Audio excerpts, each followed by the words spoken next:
consecutive non-shock. Given all of his quasi-imperialism, there's something a little bit ideologically inconsistent about Wilson, but his 14 points are pretty admirable as a statement of purpose. Most of them deal specifically with colonial possessions and were pretty much ignored, but I suppose if we've learned anything, it's that in American history, it's the thought that counts. America's primary contribution to the Entente powers winning the war was economic, as we sent all sorts of arms and money over there. Troops didn't arrive until the spring of 1918, and eventually over 1 million American doughboys served under General John J. Pershing. Not all of these people saw combat. They were much more likely to die of flu than bullet wounds, but their sheer numbers were enough to force the defeat of the exhausted Germans. And now, as promised, I will mention Ernest Hemingway. He served as an ambulance driver, which gave him a close-up view of death and misery and led to his membership in the so-called lost generation of writers who lived in Paris in the 1920s and tried to make sense of everything. Turns out it's pretty hard to make sense of, and you're just going to end up with a lot of six-toed cats and then eventually suicide. Okay, so I said earlier that a lot of American progressives were anti-war, but certainly not all of them. Like, according to Randolph Bourne, war is the health of the state, and for progressives like him, the war offered the possibility of reforming American society along scientific lines, instilling a sense of national unity and self-sacrifice, and expanding social justice.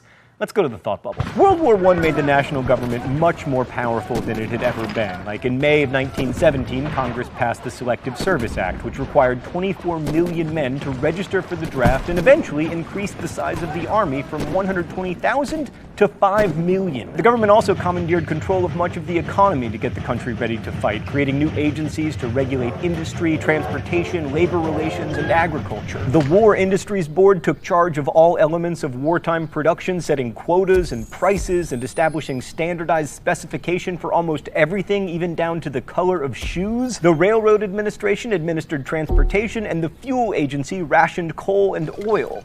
This regulation sometimes brought about some of the progressives' goals, like the War Labor Board, for instance, pushed for a minimum wage, 8-hour workdays, and the rights of workers to form unions. Wages rose substantially in the era, working conditions improved, and union membership skyrocketed, but then so did taxes, and the wealthiest Americans ended up on the hook for 60% of their income. Also, in World War I, as never before, the government used its power to shape public opinion. In 1917, the Wilson administration created the Committee on Public Information, which only sounds like it's from an Orwell novel. Headed by George Creel, the CPI's team created a wave of propaganda to get Americans to support the war, printing pamphlets, making posters, and advertising in swanky motion pictures. The best-known strategies were the speeches of 75,000 four-minute men who, in that amount of time, delivered messages of support for the war in theaters, schools, and other public venues. The key concepts in the CPI propaganda effort were democracy and freedom. Creel believed that the war would accelerate movement towards solving the age-old problems of poverty, inequality, oppression, and unhappiness, because obviously,